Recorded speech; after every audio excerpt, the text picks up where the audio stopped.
వీడియోలో NBK 109 first glimpse break down తో పాటు Balayya as a saviour and political పరంపర అండ్ వింటేజ్ బాలయ్య క్యారెక్టర్ పరంపర గల పునాదులు ఎక్కడి నుండి మొదలయ్యాయన్న దాని గురించి డీటెయిల్ గా డిస్కస్ చేద్దాం.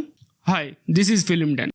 Micro details, break downs and movie related stuff కోసం ఇక్కడ ఉన్న ఈ సబ్స్క్రైబ్ బటన్ నొక్కి నా గ్యాంగ్ లో జాయిన్ అవ్వండి. అండ్ పక్కనే ఉన్న బెల్ అదే గంటని నొక్కి గ్యాంగ్ కి సంబంధించిన అప్డేట్స్ ని నోటిఫికేషన్ రూపంలో పొందండి. వీడియోలోకి వెళ్లే ముందు ఇది ఒకసారి చదవండి. దీనివల్ల నీకు నాకు ఏం ఉపయోగం ఉండదు, బట్ ఒక్కసారి చదవండి. ఈ వీడియోలో నేను చెప్పేది అంతా సొల్లే అయి ఉండొచ్చు. అది విని మీరు బాలయ్యకి నాకు మధ్య రక్త చరిత్ర 1, 2, 3 సిరీస్ తీయొద్దు. బికాస్ తెలుగు రాష్ట్రాల్లో బాలయ్య అంటే ఇష్టం లేని వాళ్ళు ఎవరుంటారు చెప్పండి. ఈ వీడియో కేవలం కొందరు డైరెక్టర్ సేమ్ స్టోరీని ఎన్నిసార్లు చూపిస్తారు అని ప్రశ్నించడం కోసమే చేస్తున్నా. So don't take it seriously. జై బాలయ్య. ఇక గ్లిమ్స్ విషయానికి వస్తే మనం మళ్ళీ బాలయ్యని ఒక సేవియర్ రోల్లోనే చూడబోతున్నాం.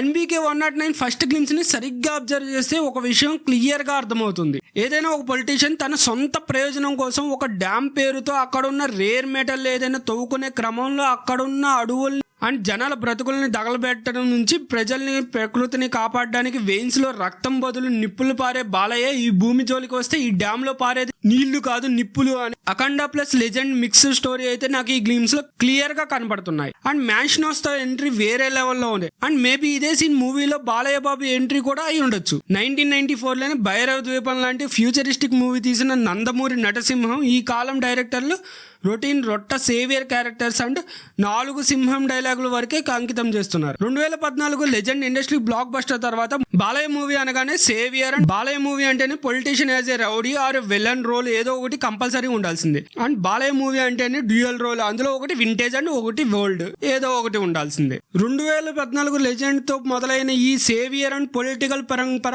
భగవత్ కేసర్ వరకు కంటిన్యూ చేశారు. సరిగ్గా అబ్జర్వ్ చేస్తే 2014 నుండి బాలయ్య ఇప్పటి వరకు 11 ఫిలిమ్స్ చేసి అన్నిటిలో ఫ్యామిలీని ఆర్ ఊరిని సేవ్ చేయడం ఫ్రమ్ పొలిటికల్ బ్యాక్గ్రౌండ్ నుండినే ఉంటుంది. అండ్ మూవీలో ఒక వింటేజ్ అండ్ ఒక ఓల్డ్ ఏజ్ బాలయ్య ఉండాల్సిందే. ఈ ఎన్బీకే 109 లో అయినా ఈ పరంపర డ్యామ్ గేట్స్ ముయ్యాలని కోరుకుంటూ జై బాలయ్య.